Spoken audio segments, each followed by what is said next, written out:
Hello aspirants, I welcome you all at परचम classes. तो जैसा आप सबको मैंने पहले भी बताया था कि लगातार 2 बार से हम लोग क्या कर रहे हैं, हमने आपको जून मंथ के सारे क्विक रिवीजन फाइनेंस और इकोनॉमिक्स के जितने भी करंट अफेयर आए थे वो करवाया था, उसका क्विक रिवीजन करवाया था। इसी तरीके से जो एस्पिरेंट्स मंथली वीकली फाइनेंस नहीं देख पाते हैं, वीकली फाइनेंस अफेयर्स नहीं देख पाते हैं और उनको कुछ मोटी मोटी बातें जाननी हो कि क्या इस महीने में इन हफ्तों में हुआ है, उसके लिए हम लोगों ने एक नया इनिशिएटिव चलाया है जिसके अंदर हम मंथली फाइनेंस और इकोनॉमी की न्यूज़ को डिस्कस करते हैं।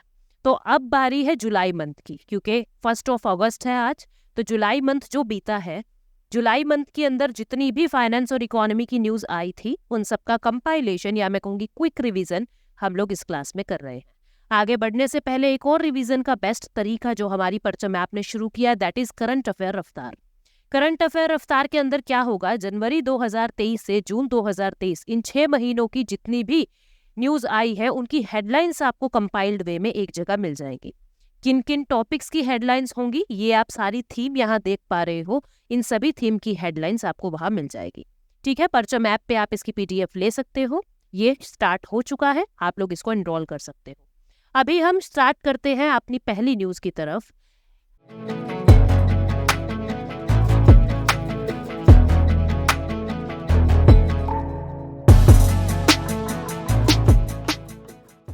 एशियन डेवलपमेंट बैंक ने $200 मिलियन एडिशनल फंडिंग दी है अर्बन डेवलपमेंट प्रोजेक्ट के अंदर।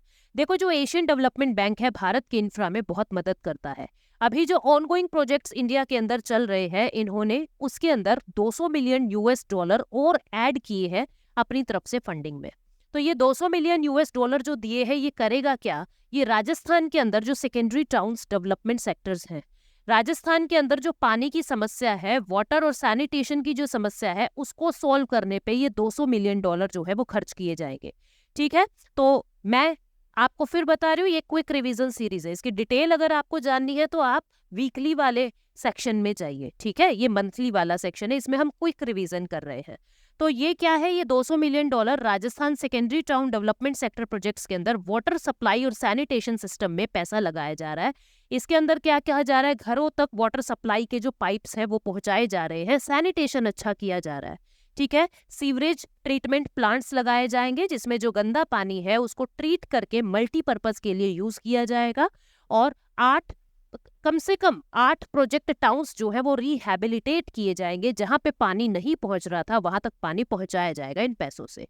एशियन डेवलपमेंट बैंक और क्या कर रहा है, स्टेट ऑफ बिहार के अंदर यानी बिहार राज्य के अंदर जो सड़कें हैं उसको अच्छा कर रहा है।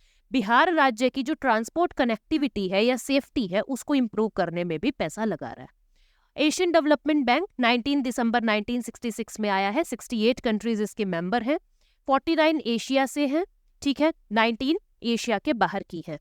फिर हेडक्वार्टर इसका मनीला फिलीपींस के अंदर है। प्रेसिडेंट इसके मसात्सुगु असाकावा है। ठीक है, तो ये एशियन डेवलपमेंट बैंक के बारे में था। 1966, हेडक्वार्टर मनीला फिलीपींस के अंदर, प्रेसिडेंट कौन है, 68 इसके मेंबर कंट्री है। अभी आगे बढ़ते हैं। नेक्स्ट न्यूज है, bank of India becomes first bank to offer Mahila Samman saving certificate. Bank of India जो है महिला सम्मान सेविंग सर्टिफिकेट देने वाला पहला बैंक बन गया है। पहले केवल पोस्ट ऑफिस ही ये सर्टिफिकेट देता था, लेकिन अब बैंक ऑफ इंडिया भारत का पहला बैंक बन गया है जो महिला सम्मान सेविंग सर्टिफिकेट देगा। ठीक है, ये महिला सम्मान सेविंग सर्टिफिकेट है क्या, इसके बारे में एक बार जान लेते हैं। महिला सम्मान सेविंग सर्टिफिकेट ये है, 1000 रुपए से आप एक खाता शुरू कर सकते हो, एक अकाउंट शुरू कर सकते हो और 100 के मल्टीपल्स में आप इसके अंदर पैसा डाल सकते हो। यानी मिनिमम जो है 1000 रुपए और मैक्सिमम 2 लाख रुपए आप इसके अंदर डाल सकते हो।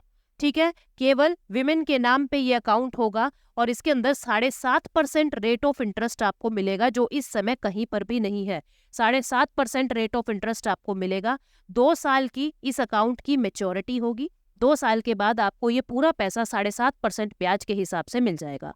अगर इन बिटवीन आप पैसा निकालते हो, ठीक है, शुरू में 6 महीने के अंदर अंदर ही अगर आपने पैसा निकाल लिया, कोई मजबूरी थी या आपको पैसा चाहिए, आपने निकाल लिया, तो आपको 2% पेनल्टी लगेगी, दंड लगेगा। यानी कहने का मतलब क्या है, जो 7.5% रेट ऑफ इंटरेस्ट मिलता था, अब वो ना मिलके केवल 5.5% रेट ऑफ इंटरेस्ट से आपको वो पैसा वापस मिलेगा। और अगर आप 1 साल रुक जाते हैं तो बिना किसी पेनल्टी के 40% पैसा, बिना किसी पेनल्टी के 40% पैसा आप विड्रॉ कर सकते हो और 2 साल के बाद तो सारा पैसा आप कर ही सकते हो। अब सवाल ये उठता है, क्या एक व्यक्ति एक ही अकाउंट खोल सकता है? नहीं, एक व्यक्ति मल्टीपल अकाउंट्स भी ओपन कर सकता है। मल्टीपल अकाउंट्स ओपन किए जा सकते हैं 3-3 मंथ के गैप पे, 3 मंथ्स गैप पे मल्टीपल अकाउंट ओपन किए जा सकते हैं। पर ध्यान रहे, जितने भी अकाउंट आप ओपन कर रहे हो, इन टोटल 2 लाख रुपए ही एक इंसान के नाम पे हो सकते हैं।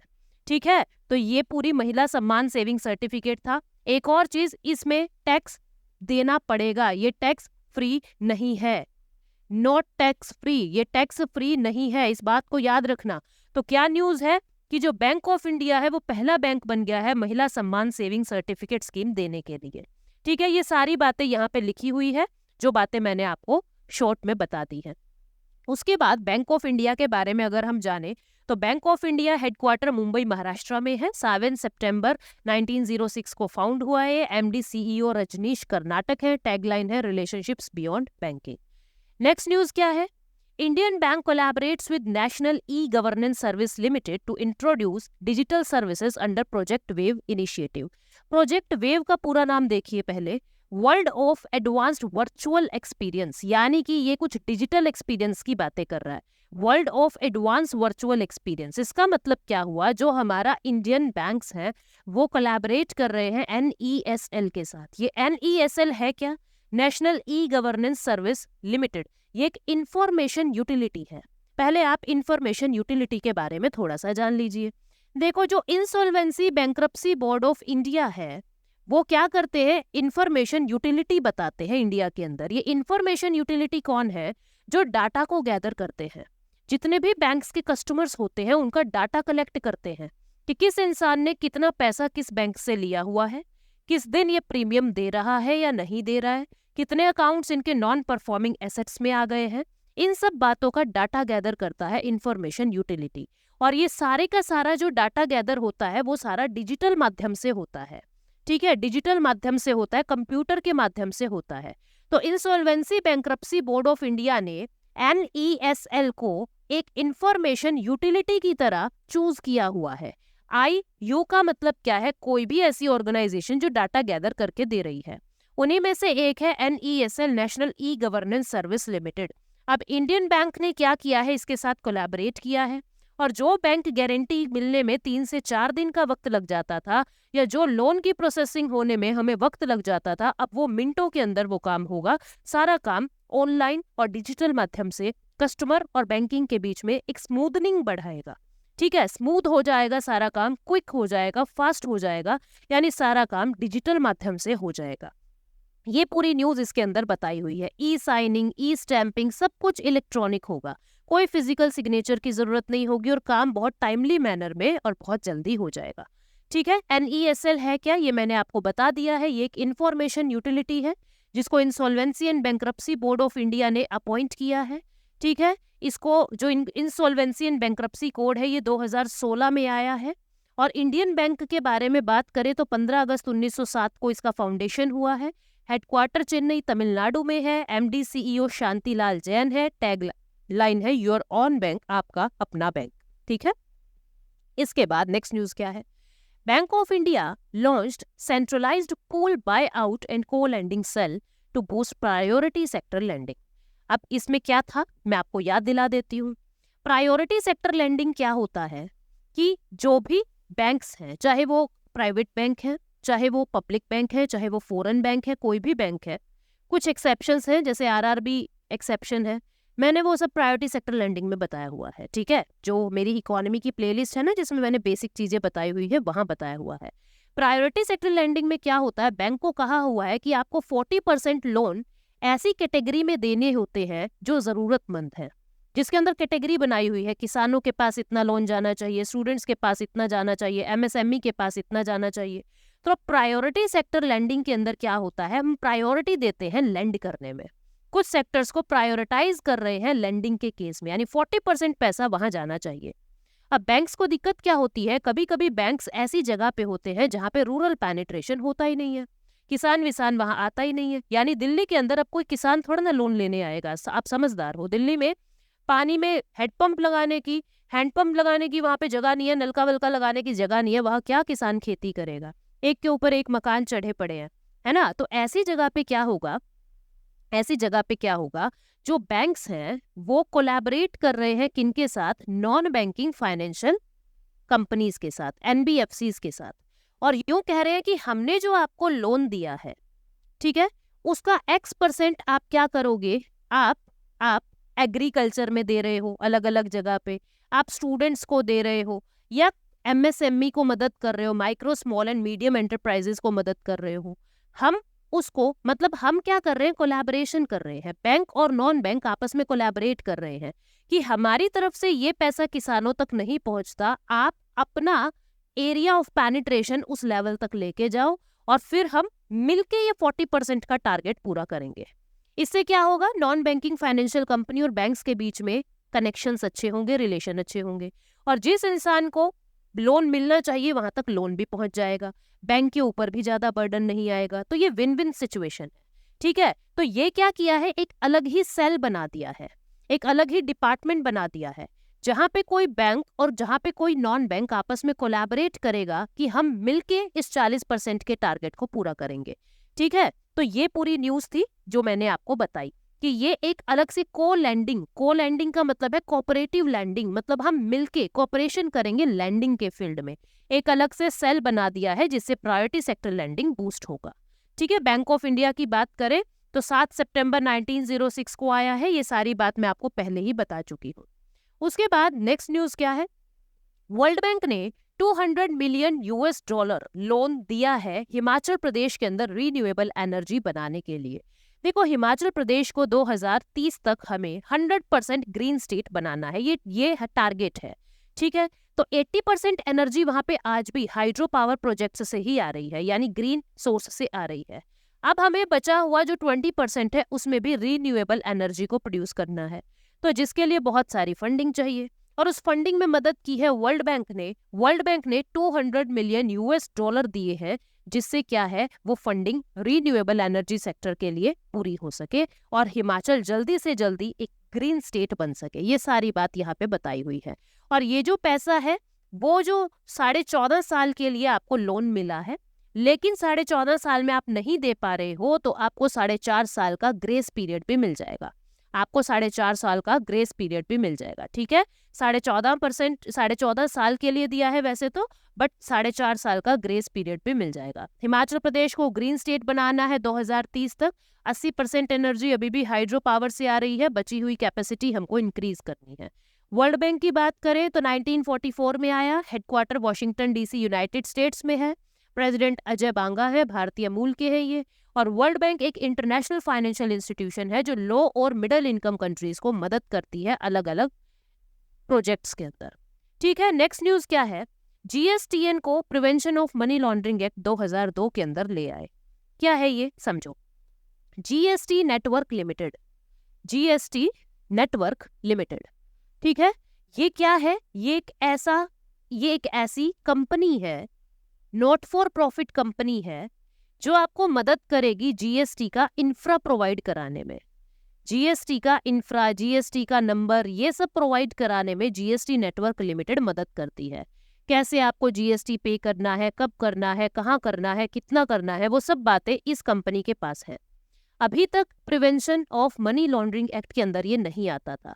अब क्या कर दिया है कि जो जीएसटी नेटवर्क लिमिटेड है उसको भी अपनी डिटेल्स एनफोर्समेंट डायरेक्टरेट तक देनी है, उसको भी अपनी डिटेल्स एजेंसी को देनी है जो prevention of money laundering act के अंदर रेगुलेटर है, ताकि जो जीएसटी की चोरी कर रहा है उसके बारे में भी पता लग सके।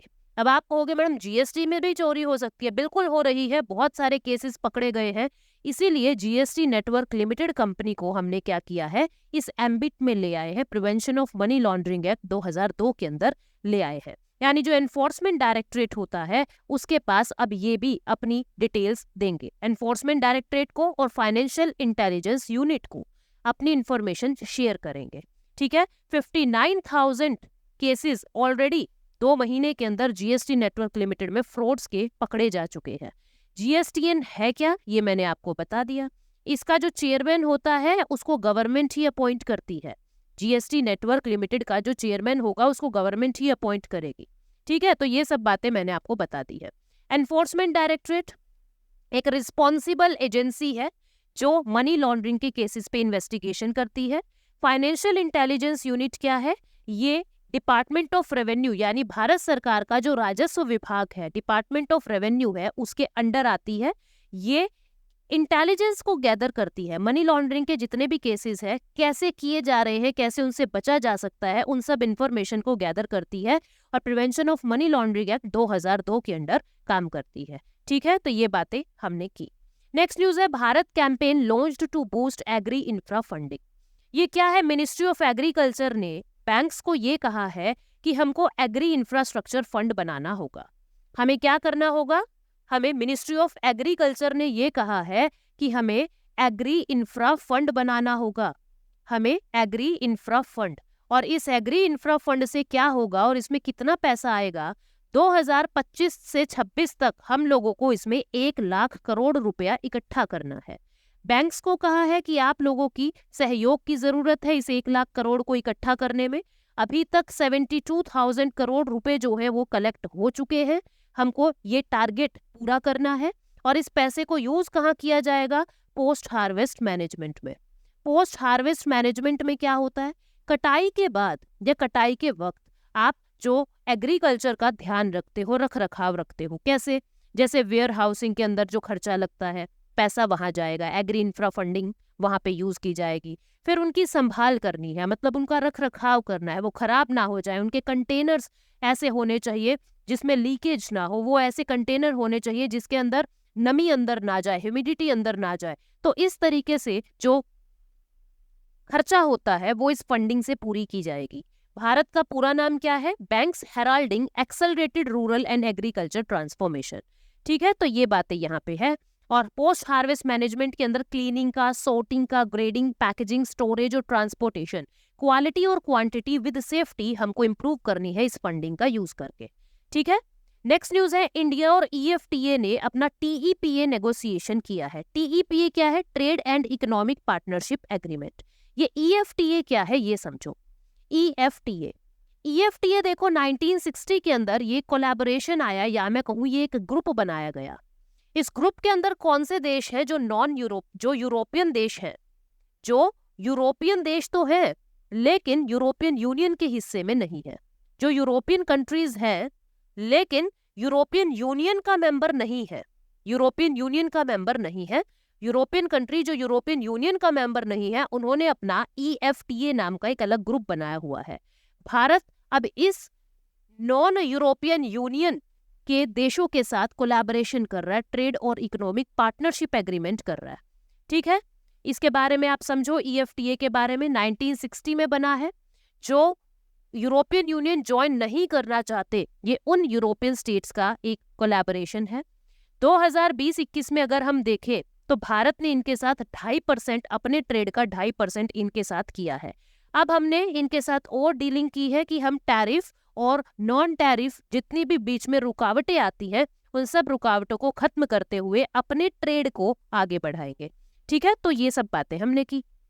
नेक्स्ट है मल्टी डायमेंशनल पॉवर्टी इंडेक्स।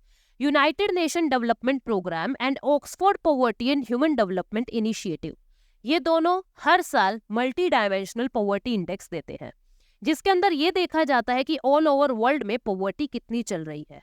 ठीक है, तो ये बताया गया है कि आज भी 1.1 बिलियन पॉपुलेशन हमारे देश की, यानी हमारी दुनिया की, यानी ऑल ओवर वर्ल्ड के अंदर 18% जनसंख्या अभी भी पुअर है।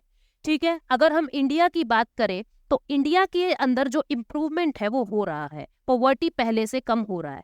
टोटल 25 देश पूरी दुनिया में ऐसे हैं जो इम्प्रूव कर रहे हैं, भारत भी उन 25 देशों में एक है। ठीक है, इन बातों को याद रखना। पूरे वर्ल्ड में 18% जनसंख्या जो है, यानी 1.1 बिलियन पीपल, या मैं कहूँ 6.1 बिलियन पीपल में से आज भी 1.1 billion people multi dimensionally poor है। 110 कंट्री का डाटा लिया है ये। 534 मिलियन पुअर सहारा अफ्रीका के अंदर और साउथ एशिया कंट्री के अंदर जो है ये बच्चे, या मैं कहूंगी बुजुर्ग, इन सबको मिला के इतने गरीब लोग हैं। ठीक है ना। इसके बाद क्या कह रहा है कि चिल्ड्रन अंडर 18 ईयर्स ओल्ड, जो 18 साल से कम उम्र के बच्चे हैं, 566 मिलियन बच्चे ऐसे हैं जो गरीबी की कगार पे खड़े हैं। देखो जो इंडिया का है वो क्या कह रहा है कि इंडिया के अंदर 18.7% जनसंख्या अभी गरीब है, और इसके अंदर हो क्या रहा है कि इंडिया उन 25 देशों में से एक है जहां पे पॉवर्टी पहले की तुलना में रिड्यूस हुआ है। Multi dimensional poverty index 100 developing countries, more than 100 developing countries के डाटा को इकट्ठा करता है। ठीक है, 2010 से ये इंडेक्स रिलीज करना शुरू हुआ। इसके अंदर 10 इंडिकेटर है related to health, education and standard of life. Related to health, education and standard of life, ये 10 इंडिकेटर कौन कौन से हैं एक बार देख लीजिए। Nutrition, child mortality, year of schooling, school attendance, cooking fuel, sanitation, drinking water, electricity, housing and asset, सबका weightage अलग अलग दिखाया हुआ है। और अगर कोई इन सब वेटेज में 33%, कितना 33% आंकड़ा पार कर जाता है, मतलब इतना कम पुअर, इतना ज्यादा वहां पे प्रॉब्लम है कि इन आंकड़ों को अगर हम देखें तो 33.33%, यानी 1/3 अगर वो इन टारगेट्स को पूरा कर रहा है, या मैं कहूँ इनके अंदर पॉवर्टी लेवल के अंदर आ रहा है, तो वो एक पुअर कंट्री माना जाता है। ठीक है, तो जैसे भाई न्यूट्रिशन के अंदर प्रॉब्लम देखी गई, ईयर ऑफ स्कूलिंग में प्रॉब्लम देखी गई, तो इस तरीके से अगर 33% प्रॉब्लम्स आपके देश के अंदर है तो आप पुअर कंट्री हो। ये बातें यहाँ बताई हुई है। उसके बाद वर्ल्ड पॉपुलेशन डे हर साल 11 जुलाई को मनाया जाता है। इस साल की थीम थी unleashing the power of gender equality. Gender equality पे बात कर रहा है। Uplifting the voices of women and girls to unlock our world's infinite possibilities, ये थीम है। 11 जुलाई 1987 से इसको सेलिब्रेट करना शुरू किया, जब दुनिया की जनसंख्या 5 बिलियन पीपल पहुंच गई। अब की बार महिलाओं की आवाज को ऊपर उठाने के तरफ काम करने के लेके बातें चल रही है, तो 11 जुलाई को मनाया जाता है। थीम क्या है वो हमने देखा। नेक्स्ट है, फोन पे ने one stop point of sale solution merchant partners के पास रख दिया है। इसका मतलब फोन पे अभी तक आपके फोन्स में था और आप स्कैन करके अपनी पेमेंट्स कर रहे थे, लेकिन अब फोन पे ने क्या किया, अपनी वो छोटू स्वाइप मशीन जो है वो मर्चेंट्स के पास रख दी है। अब मर्चेंट क्या करेंगे, मर्चेंट को अलग अलग QR कोड की जरूरत नहीं है, बस एक वो पॉइंट ऑफ सेल मशीन रखना है और उसके अंदर आप अपना debit card, credit card swipe करके अपनी पेमेंट्स कर सकते हो। कस्टमर को क्या फायदा होगा, कस्टमर को एक दुकान पे अलग अलग QR कोड स्कैन नहीं करने हैं। अब उसी से ही एक ही QR कोड स्कैन या एक ही मशीन पे सारा काम कस्टमर का भी हो जाएगा।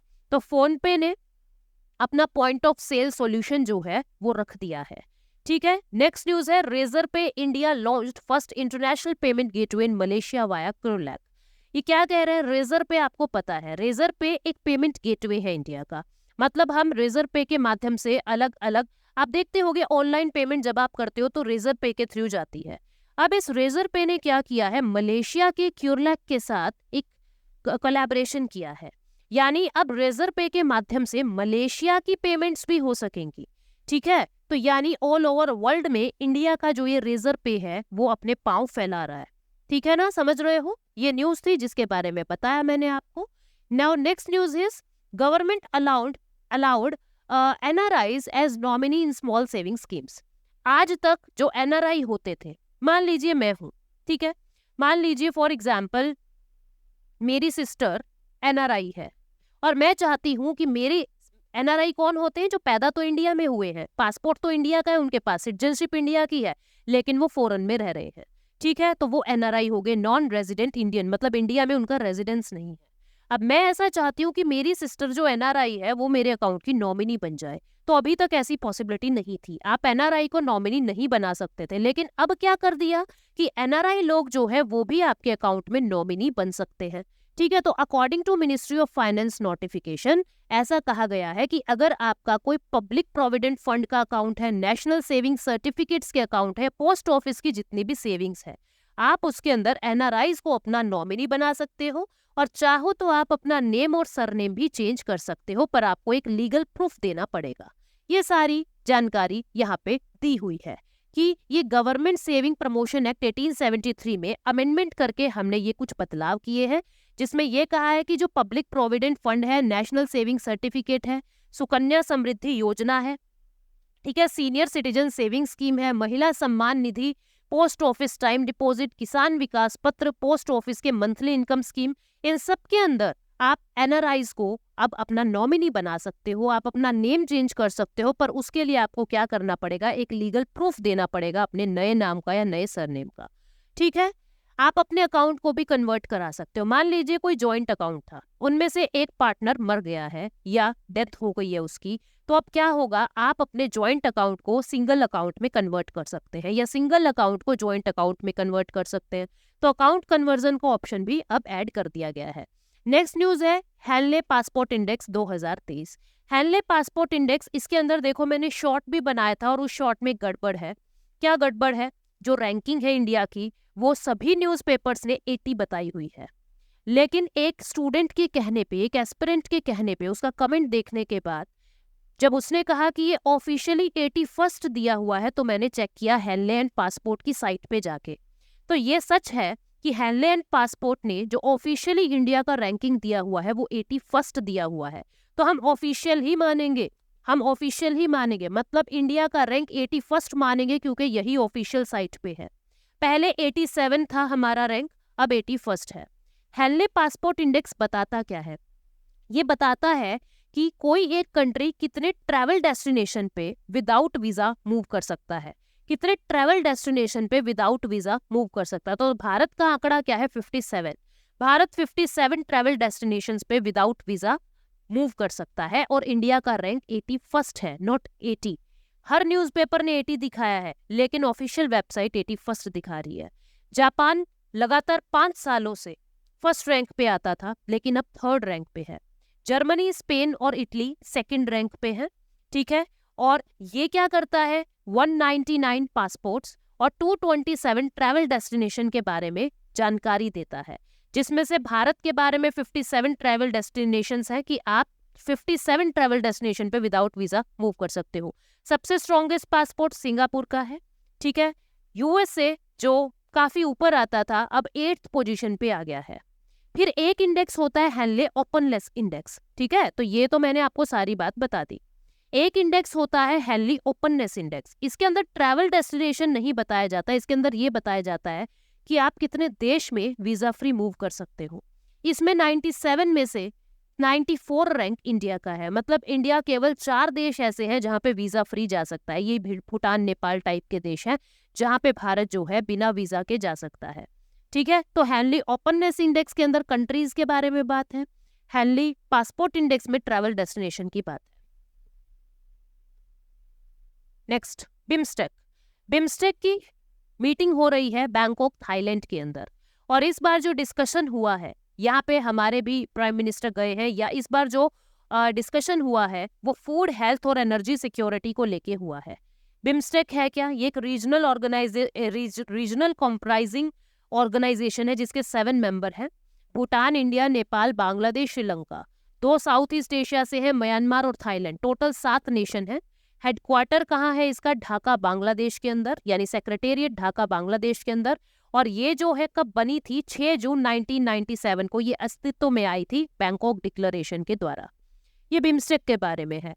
क्या कहा जा रहा है? 1997 तक हम सिर्फ 6 सेक्टर्स में डीलिंग करते थे बिम्स्टेक के साथ, लेकिन 2008 के बाद बिम्स्टेक ने अपने एरिया को वाइड कर दिया है और 6 सेक्टर्स के अलावा बहुत सारे और सेक्टर्स के अंदर अब बिम्स्टेक काम करने लगा है, जैसे सिक्योरिटी में, टेक्नोलॉजी में, डिजास्टर मैनेजमेंट में, एनर्जी में, ठीक है। तो यहाँ पे भी बिम्स्टेक काम करने लगा है।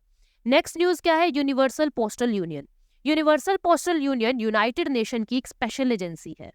इसके अंदर क्या होता है? जो रेमिटेंसेस इधर से उधर जाते थे, ये उसको पहुंचाता था। जो पोस्टल सर्विसेज है, इंटरनेशनल बॉर्डर्स को पार करके एक सामान दूसरे सामान तक पहुंचाने का काम ये करता था।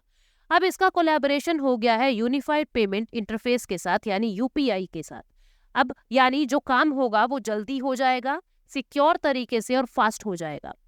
मेरी नौकरी मान लीजिए दुबई लग गई है, मैं मेरे पेरेंट्स को पैसा पहुंचाना चाह रही हूँ, तो मैं यूनिवर्सल पोस्टल यूनियन के माध्यम से बहुत कम प्राइस पे, क्योंकि अब यूपीआई के माध्यम से मैं पैसा पहुंचाऊंगी तो बहुत ही कम कॉस्ट पे मैं अपना रेमिटेंसेस मेरे पेरेंट्स तक पहुंचा सकती हूँ विदेशों में बैठी बैठी।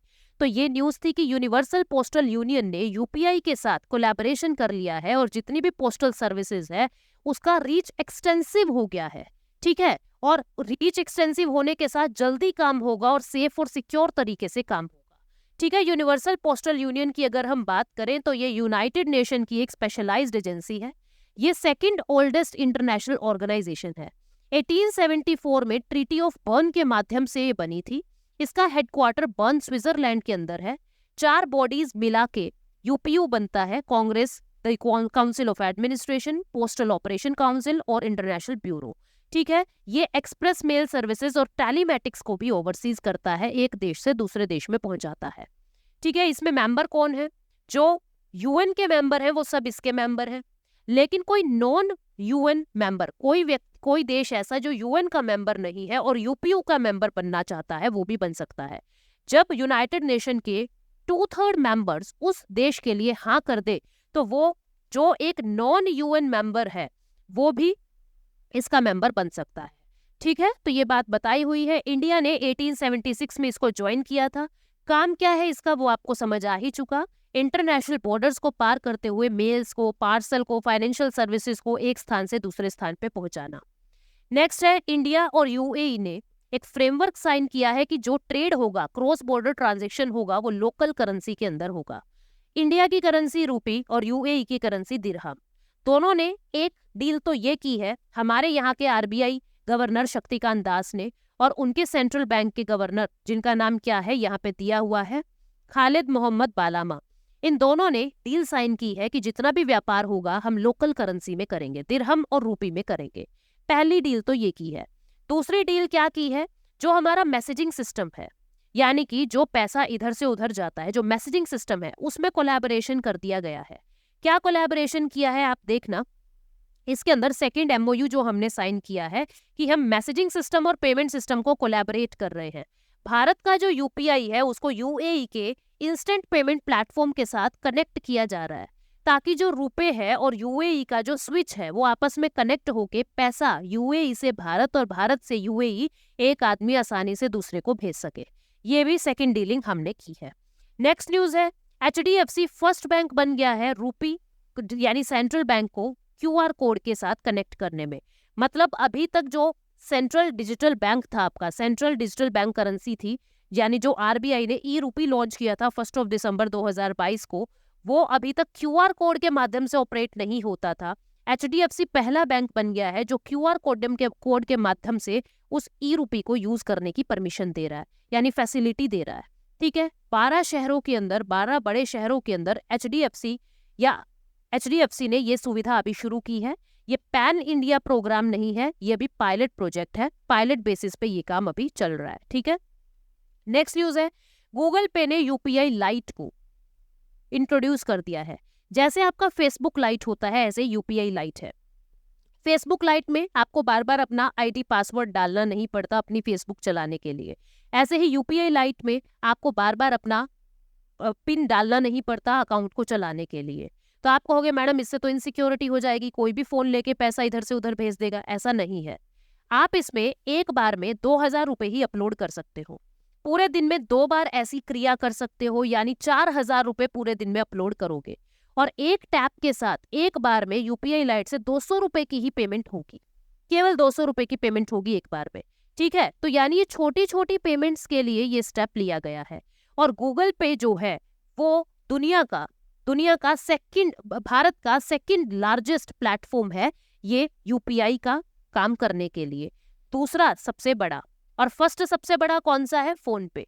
ठीक है, फोन पे इंडिया का फर्स्ट लार्जेस्ट यूपीआई प्लेटफॉर्म है और दूसरा कौन सा है? गूगल पे। ठीक है, तो गूगल पे ने यूपीआई लाइट शुरू किया है। ये सब बता दिया। 2000 रुपए ट्वाइस अ डे आप डाल सकते हो, मैक्सिमम 4000, 200 रुपए से एक बार में 200 रुपए की पेमेंट होगी। नेक्स्ट न्यूज है, रिजर्व बैंक ऑफ इंडिया ने एक नोटिफिकेशन रिलीज किया है जिसमें कहा है नॉन्ग ह्यूप बैंक जो है वो अब सेकंड स्केड्यूल के अंदर आ जाएगा। मतलब ये भी एक स्केड्यूल कमर्शियल बैंक बना दिया है। आप वीकली न्यूज में जाना, मैंने बताया हुआ है कोई स्केड्यूल कमर्शियल बैंक अगर बन जाता है तो उससे क्या फायदा है। यहाँ पे आपको ये याद रखना है, इस बैंक को सेकंड स्केड्यूल में ले आए हैं, यानी इसको एक स्केड्यूल कमर्शियल बैंक बना दिया है। नेक्स्ट न्यूज है, पीएनबी ने प्रोजेक्ट पीएनबी पलाश लॉन्च किया है।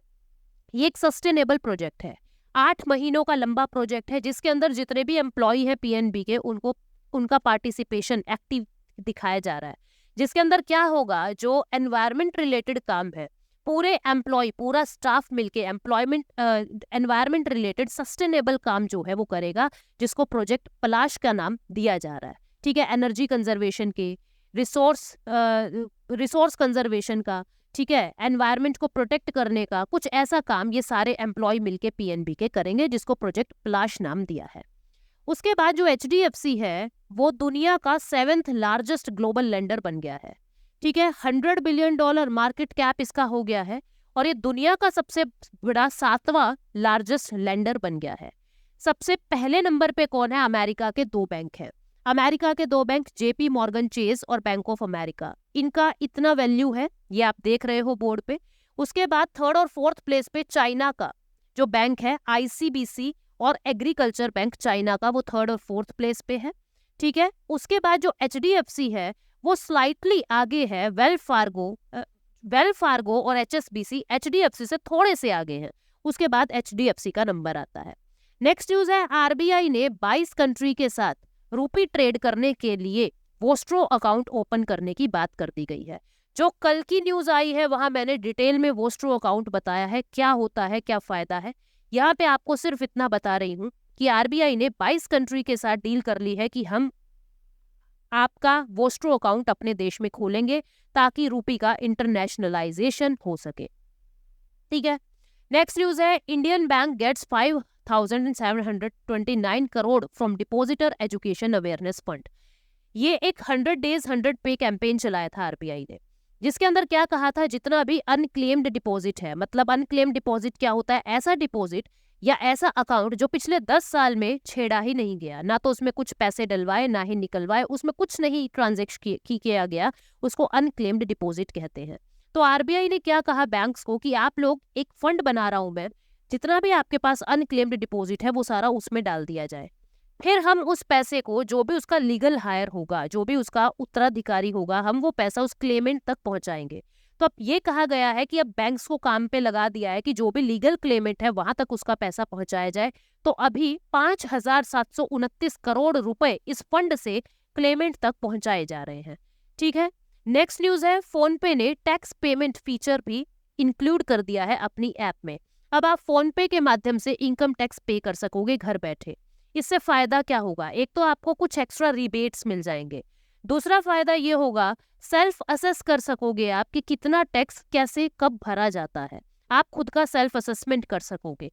तो फोन पे ने आपके काम को बहुत आसान कर दिया है, बहुत सिक्योर कर दिया है। नेक्स्ट न्यूज है, इंडिया का जो फॉरेक्स है वो बढ़ के 12.74 से $609.02 बिलियन हो गया है। इंडिया के फॉरेक्स में 4 चीजें आती है, गोल्ड आता है, एसडीआर आता है, आरटीपी आता है और फॉरेन करेंसीज आती है। तो 4 चीजें, चारों ही भारत के अंदर बढ़ रही है। अब ये पूरी क्विक रिवीजन हमने की, ये 2 क्वेश्चंस आप लोगों के लिए मैंने दिए हैं। प्रोजेक्ट प्लाश किसने शुरू किया है? पीएनबी ने, एसबीआई ने, एक्सिस ने, आरआरबी ने, पहला सवाल। दूसरा सवाल जो है, दूसरा क्वेश्चन क्या है, यूनिवर्सल पोस्टल यूनियन का हेडक्वार्टर कहाँ पे है? बर्न स्विट्जरलैंड के अंदर, रोम इटली में, जेनेवा स्विट्जरलैंड के अंदर या वॉशिंगटन डीसी में? आपको बताना है हेडक्वार्टर कहाँ है। उम्मीद करती हूँ कि आप इन दोनों क्वेश्चंस का आंसर बहुत आसानी से और बिल्कुल सही दोगे। और जो कल की, यानी कि जो मैंने जुलाई का लास्ट वीक में क्वेश्चन पूछा था, एक क्वेश्चन पूछा था, उसका आंसर 1, 2 और 3 तीनों आएंगे, ठीक है। तो किसी ने कहा था मैम प्लीज क्लैरिफाई कर देना नेक्स्ट वीडियो में, तो मैंने बता दिया, उसका आंसर C 1, 2 और 3 आएगा, जुलाई के लास्ट वीक में जो मैंने क्वेश्चन ऑफ द डे पूछा है, ठीक है। तो अभी मुझे आज्ञा दीजिए। Thank you so much, take care, bye bye.